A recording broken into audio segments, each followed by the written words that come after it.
Okay, so hello everyone. Again, this is James Landy. I'm the CEO of Intellectus Statistics, and answering chat and a critical part of the course and of the tool is Melissa Moran. And I'm sure other folks will be joining. I see them joining now. So while I have just a quick moment, while I was waiting to start the Zoom meeting, I picked up a book, Statistics as Principled Argument by Robert Abelson. And the book was published about 25 years ago. And Dr. Abelson had been teaching statistics to graduate students at Yale for 35 years. 35 years. And what he says is in the book that for many students, statistics is viewed as an unpleasant obligation to be dismissed as rapidly as possible so that they can get on with the rest of their lives. I don't know if anything has really changed in a quarter of a century, but our goal is that statistics does not have to be the unpleasant obligation, and that they can learn and they can engage. And we know that the tool engages students and faculty, and we've added a course to complement the tool and make it easy to bring it into the classroom and then have the basic knowledge and the tool to conduct their research once they get going. So a few housekeeping things. So you can ask questions at the end. If it's a burning question, please throw it into the chat, and Melissa will respond to that. And I'll just go through the course. The idea is to introduce the course to you.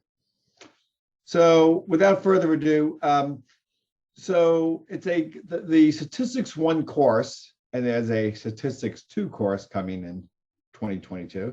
But the Statistics 1 course is competency-based in that they'll get to play in the course, conduct different analyses, and then have some quizzes at the back end of it. So what is entailed in the course? So this is a 9-module course. It has 50 lessons, and you can choose the module or choose the lessons that you think are appropriate. And it's comprehensive. It's going to cover most of what students are going to be doing. That is even grad students or undergrads.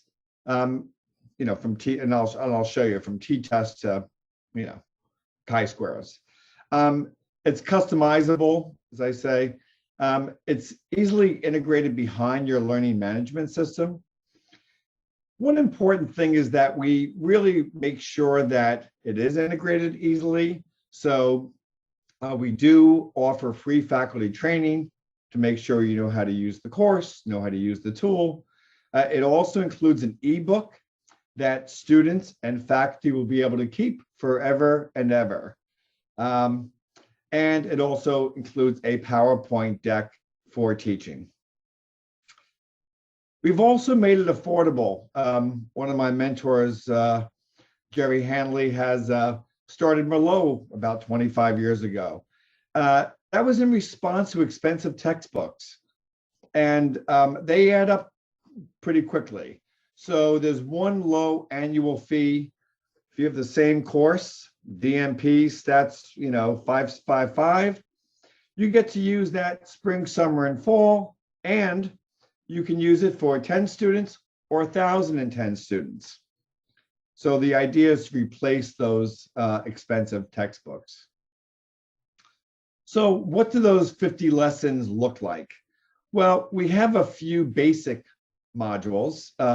You have to know level of measurement, what's a normal distribution, what's a confidence interval, and then touch on some different research designs that are common in grad research. And then we get into the very basic things, right? How do you conduct a Pearson correlation?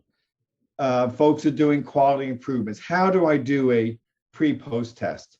ANOVAs, MANOVAs, all the regressions, chi-squares, the other non-parametric techniques, and then lots of visualization, including run charts and control charts. Some of the resources that's included, PowerPoint deck, you can modify these. So if you're teaching the course, you can use the PowerPoint deck. There's a test bank of additional test questions, glossaries, how-to videos built into the course itself. And for the tool, for those of you that are familiar, how-to videos for each of the tests in Intellectus. PDF modules, and I'll show you that, free faculty training, and then we'll certainly help you get it behind your LMS. Okay, I think without further ado, let's just go into it. Melissa, I did want to ask a few, just so I can make sure I understand. We have a couple of polls, and if you all would just take just a brief moment to answer, have you used Intellectus before, and are you teaching stats? And I think, Melissa, can everyone see the results of this as well? I presume that I am not sure of that. So at the moment, about half of you have used Intellectus. A majority, though, 55%, have not. So I think I should take a moment to show you Intellectus as well. And for those who have seen it, I'll be brief. Teaching stats, a majority are not teaching stats. So about 40% are teaching. So maybe you can just kind of get a sense of what the course and the tool are like, and then forward it on to others.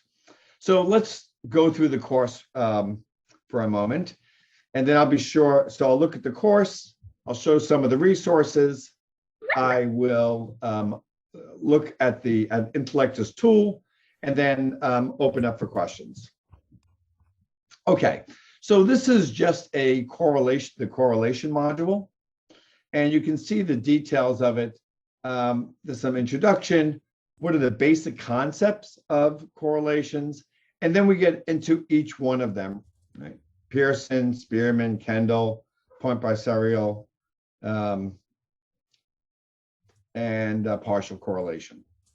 So to give you a sense, so again, it's going to be behind your learning management system, and so they can access, students can access it from anywhere. So if we start the course, we have objectives, be able to define correlations, know the different types of correlations, and then be able to use Intellectus to conduct those correlations.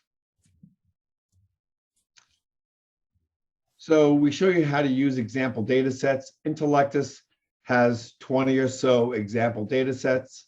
When I was in school many moons ago, I asked my teacher, how do I get better at stats? She said, do every question in the back of the book. And that's what I did. And so having example data sets so your students can practice and practice and practice is helpful. And this is just how you open up an example data set. And then we get into the objectives. And everyone will have the different modules to review in about a week and a half or so. So you'll be able to go through each module, select the ones you want, and then start to integrate it. Okay, dealing with correlation. You can see we really stayed away from formulas. I think for those in applied fields, they want to know kind of how to conduct it, how to interpret it, and do that rigorously by looking at assumptions. What's a scatter plot? Okay.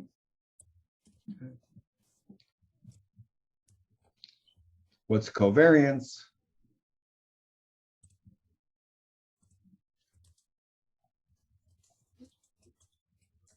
correlation in Cohen. It's difficult to get away without talking about Cohen and effect sizes.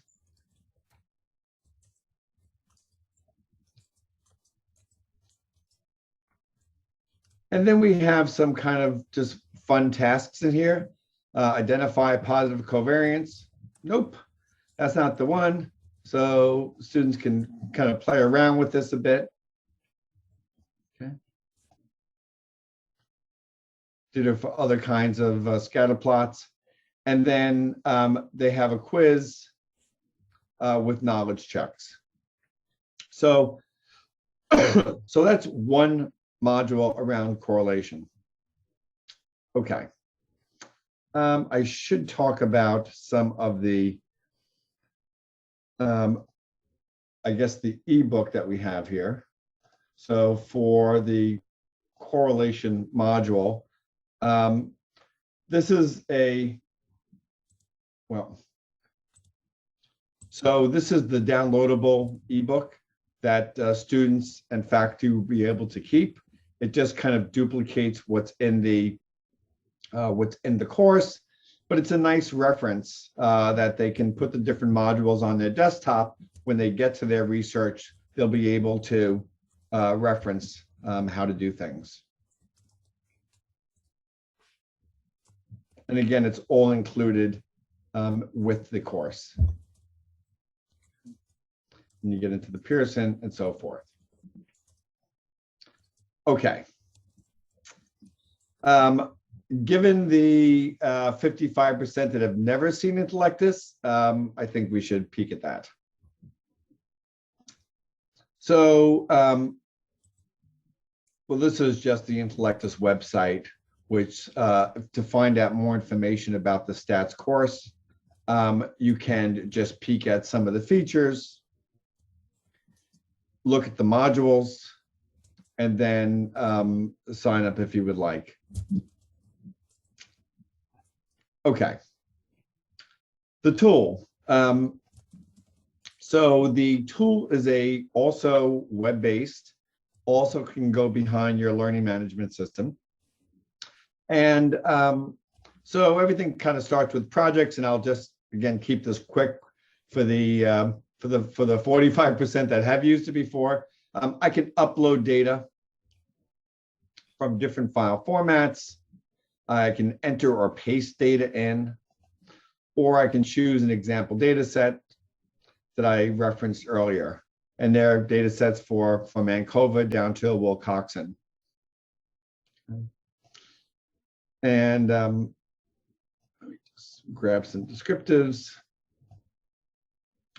Once in almost every dialog box, there will be a video tutorial at your fingertips, at students' fingertips. Once I have data in, I go right into the management of the data. I can, get rid of outliers, impute data, create composite scores, transform non-normal data, and then export my managed data. For plots, 10 typical plots. I'll just grab a quick scatter plot. You can see the helpful icons that make sure that the right level of measurement variable is selected. So I'll look at time 1 by time 2 for different gender. So our plots are dynamic in nature. I can scroll over, maybe that female is an outlier. We've included helpful statistics like what is the correlation between time 1 and time 2. You can also change the titles, subtitles, and axes so it's print ready. And then I can export it in numerous ways, including just add it to my analysis document. Under the analyses, we have, I should say that our tool is driven by R. So we have descriptives, all the correlations, all the t-tests, ANOVAs, MANOVAs, regressions, chi-squares, and then other advanced analyses as well. I should say how this came about. So I've consulted for 20 years, mostly with graduate students. And in that time, they really did struggle with SPSS, was kind of the tool of choice. And it really was the easiest, at the time. But students still struggled with, how do I really use the tool? And a lot of the courses were focused on driving people to use the tool or spoon feeding them. And then the interpretation, was baffling for lots of them. They really struggle with interpreting the output. So we've created this tool to make it simple. Part of that simplicity is adding and associating assumptions with each of the tests, one. Secondly, by our auto drafting technology.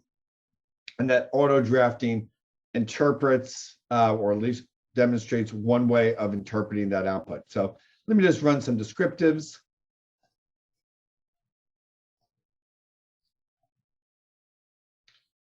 So for descriptives, this is literally our output. So we have an APA 7 table. We see there's more males than females, and then the auto drafting technology starts to draft that up. For the scale variables, again, another APA table, helpful scroll over so students get their response to what does MDN mean, where and when they need it, and then an auto drafted summary. And I know lots of students do kind of this quality improvement or pre-post. So I'll just look to do a paired t-test, looking at time 1 to time 2. So for all of these tests, I'm basically putting in the variables, hitting calculate. This is literally our output. So in class, I'm teaching students there are assumptions associated with this test, one of which is normality, which can be assessed with the Shapiro. The tool then runs the test and then ensures that they understand the implications of what a significant Shapiro-Wilks means. Ditto for Levine's. The results in class, we're really demonstrating how to report a t-test. Students must learn to write somewhere. This is a place that they can read through and say, this is how I can report a t-test. And then the auto drafting also presents one way of interpreting that significant t-test. APA tables included with scroll over and the appropriate bar plot with scroll over. So we did one additional thing, which was when a quantitative analysis was violated, as was normality in this case.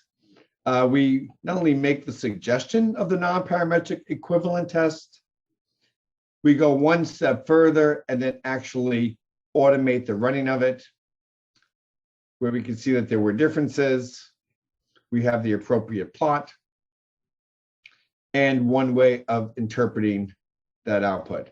So by just saying, I want to look at differences from time 1 to time 2, I have a lot of information about what's happening here. And it's starting to tell a story, which I believe is what students and faculty and readers want to know. Are there differences from time 1 to time 2 after some intervention, some sort perhaps? And I'm starting to get a sense of the rigor of a t-test, the assumptions, how to report it, and other alternatives. Now, in class, what I would suggest doing is we have students run that paired t-test, but then I would give them several examples of just the raw output. Okay. And then have them write it up and then validate it, saving you time, validate it with the interpreted output. So just to know that that's an option there. And then after the analyses are conducted, I just go to download document.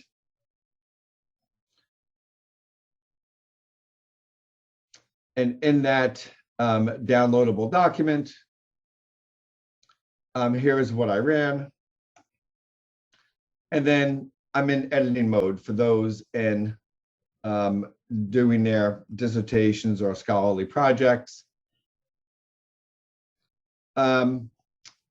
So, quick caveat. We have published every output with Turnitin. So that phrase right there is published with Turnitin. We want students on the rigorous road. We want students to accurately interpret the findings, but they have to own it. They have to edit it, and they need to put it in their own voice. So you can see very quickly that, if I just had gender, time 1, time 2, I in very short order, I have a sense of what's happening between those 2 times.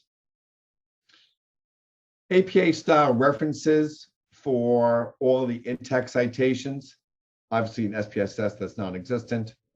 Curated glossary comes with it.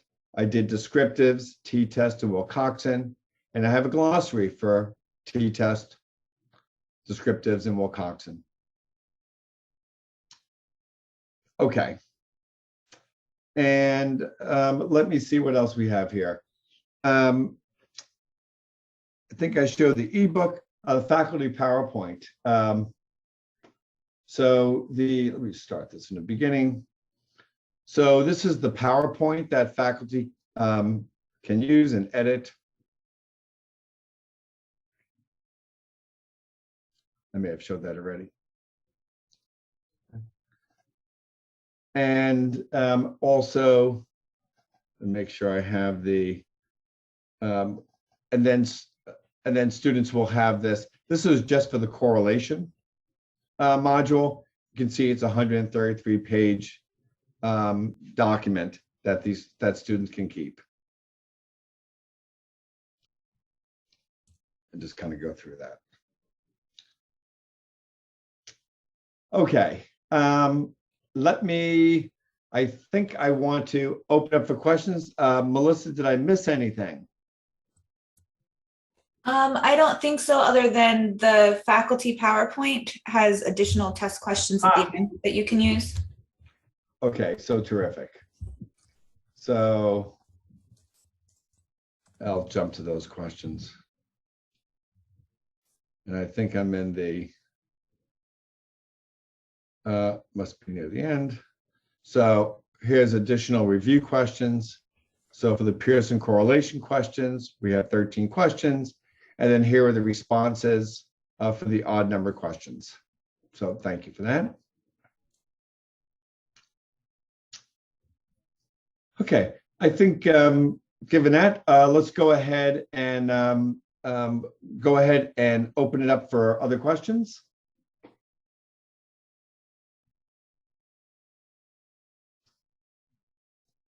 And Melissa, do we have a way of, okay, how long does a module take to complete? So the modules differ with respect to the number of lessons in there.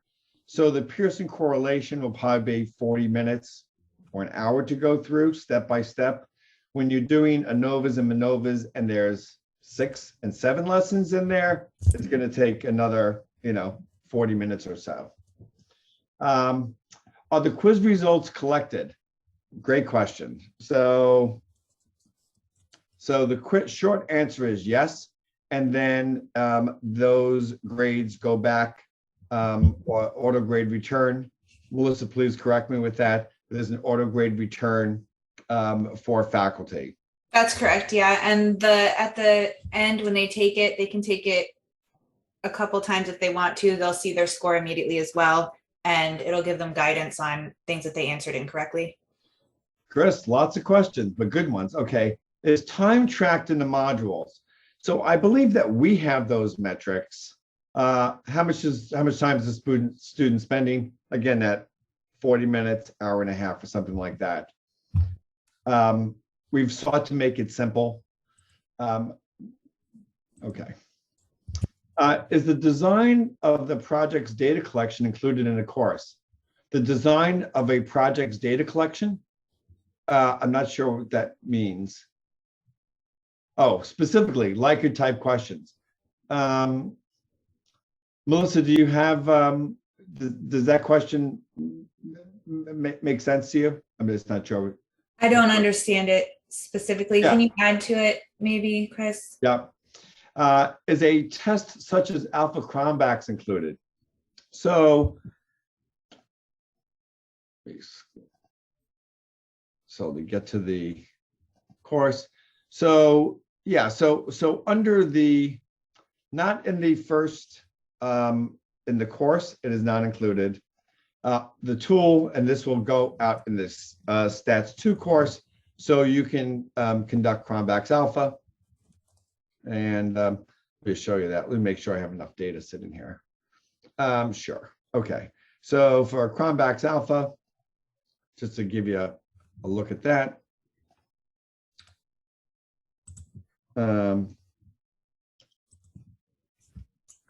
Time alpha, and then I would just put in the variables of interest and hit calculate. So this is our output. So we discuss the qualitative names associated with the actual alpha, and then the auto drafting says, hey gosh, that alpha has acceptable reliability, APA table, APA 7 table for that. So good questions. Okay, Mickey, if and when we use the course material in an LMS, do we cite permission? Do we cite your permission in the references? For the course, Melissa, do you want to take that one? So 25. I'm sorry. Mickey at 125. Yeah, hang on just a second. I see it. No, I think it's cited if you use the document and you download it, you can, but if you purchase access to the course, you can use it freely. Yeah. Can you add actual post hoc effect sizes and power interpretation? So post hocs are already included. So if I go to an ANOVA,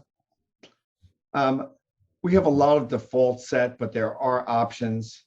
And I think the Tukey's post hocs are enabled.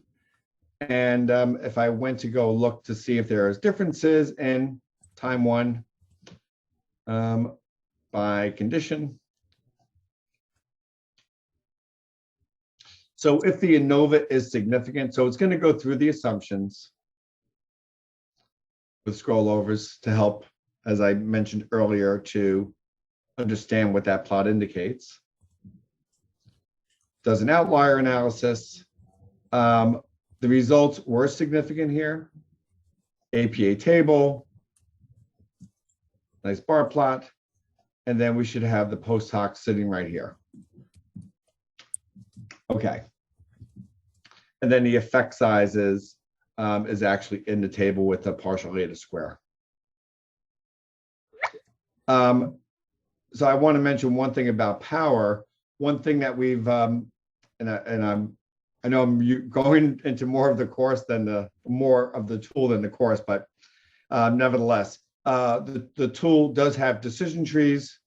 So instead of just walking along the branches to identify the test, I could simply just use this kind of simple, I want to predict an outcome that scale. I'm doing a linear regression. Built-in data plans, helpful for methodologies and IRBs. Here's a regression data plan.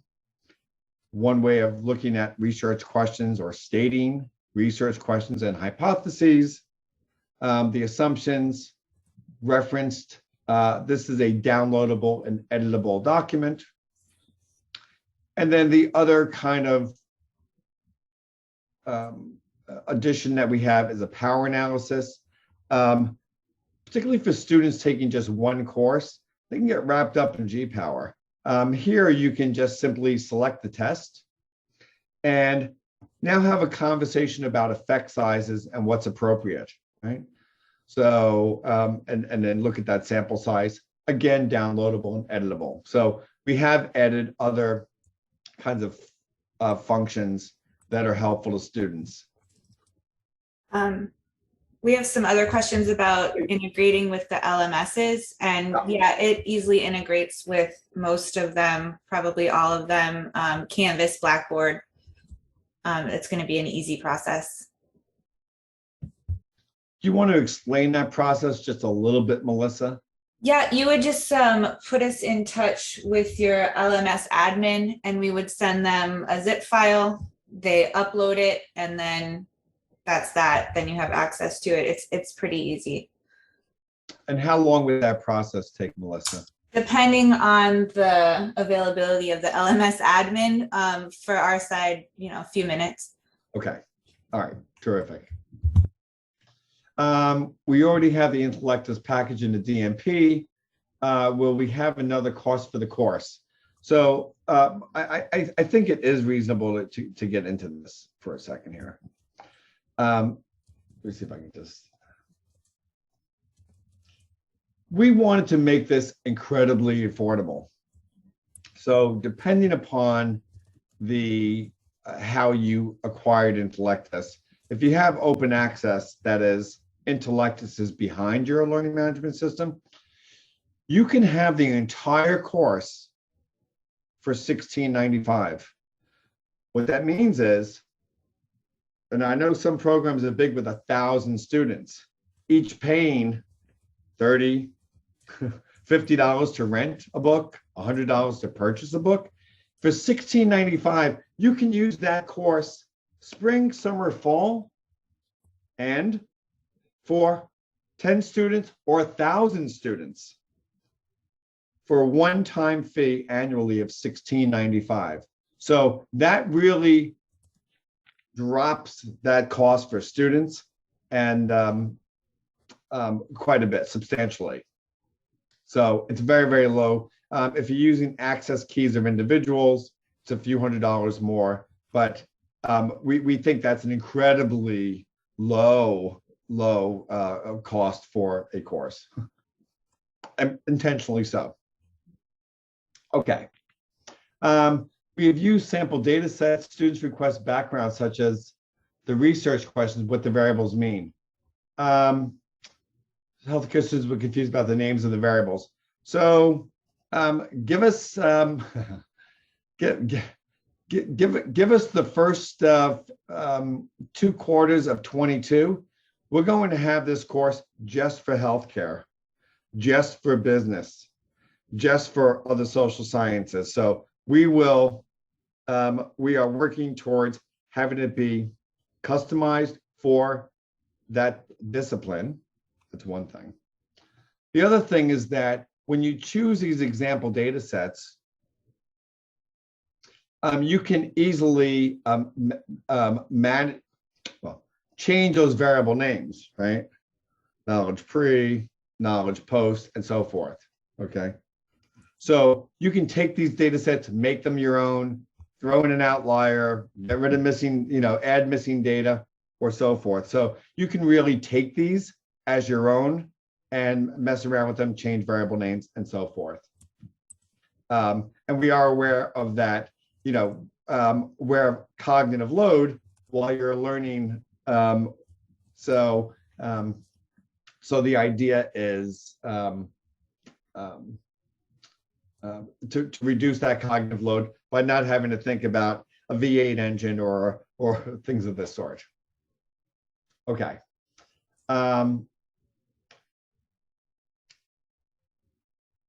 So a couple of other questions. Am I grabbing everybody? Does this program actually replace SPSS? Absolutely, yes. Yes. This tool not only replaces it, but adds other functionality, adds these built-in reference manuals, for example, adds a built-in video tutorial, so you're not Googling around. And it's built from the bottom up. I mean, look, everyone, SPSS is wonderful. I grew up with it, and many of us have grown up with it. It was the best game in town. It was the easiest game in town. I remember even through the mainframes. So unfortunately, SPSS came in and we said, everyone adapts that technology. We took a diametrically opposite approach, which was, what do students need? What do they continually ask in our consulting sessions? What do they need? They need to have scroll overs. They need to have APA tables. They need help with interpretation. They need help with assumptions. They need a tool that's not a 300 drop down menu. Students many times just need basic things. It does some sophisticated things too, like structural equation modeling and SEM and survival and so forth. And I would say, look, we've put out this product for 8 years or so. We've patented some of this technology, which we think is very unique, but it's not right for everyone, right? I mean, I think R is an incredibly popular program. It's free, and that's not going away. So, I mean, I think if you have students that are, really are going to be power researchers, maybe R is the option. But that's a long answer to, yes, it completely replaces SPSS. And the online functionality, as long as you have a browser, you can open it up in numerous devices. There is no updating, no finickiness with Macs. So it's here to serve students straight up. Melissa, do you want to take this question from Chris? That's directly to me, so I could just respond here. Okay, but is it useful for others to, or no? Okay. Many students use national databases, which are quite large. What's the data limits of Intellectus data-wise size? So currently, we're looking to have solutions that do take, Twitter feeds and things of that sort. Currently, it's about 500,000 cells, depending upon the variables. So if you have more than, 500,000 cells, we'll get to where you can have, tens of millions of cells. But at the moment, about 500,000 cells, delete the variables that are not of interest, so.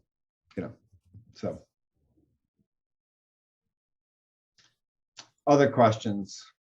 Great questions, great relevant questions about the course, about the tool, about the support. Students designing questionnaires and collect data without considering how they're going to do the stats. So does Intellectus help them design data collection effectively? I think one thing to do is look at the research design aspects in the course. That's going to cover the research designs and the type of statistics that kind of go with it. One thing. They can look to use the decision tree to help them figure out what they want to do and what analysis. Once they know the analysis and say, well, I'm going to be doing a regression. Well, I can now choose a regression data set. Let's see here. But let's just say they're doing a logistic regression. I can see the DV and the IV, and then I can see how that data, if I hit click, I can see how that data is set up for complication. So I can see that they're side by side. So for, an ANOVA, you'll see the DV and then the IV and with 3 levels. For a paired, pardon me, for paired t-test, you'll see the data right next to each other. So that's one way to kind of get at it.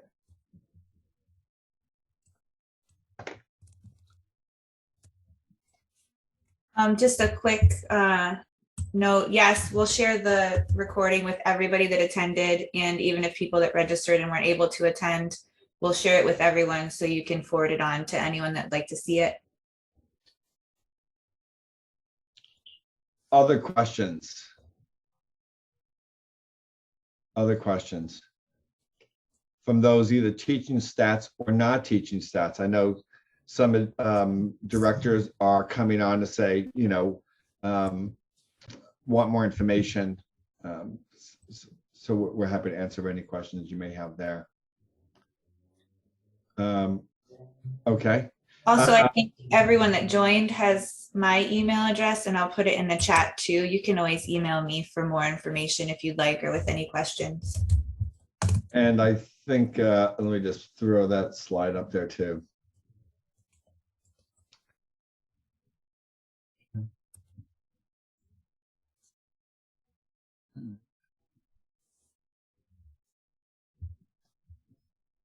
Melissa, do we have other questions? What do you suggest for students who want to become researchers without Intellectus license after graduation?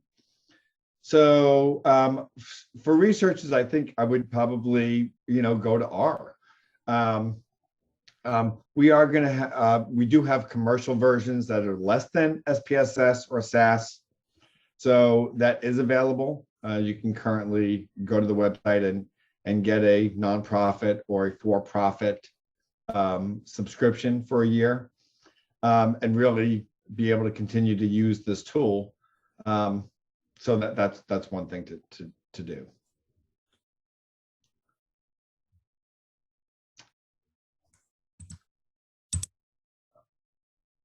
Other questions that you all may have about the course, the tool, or support and resources?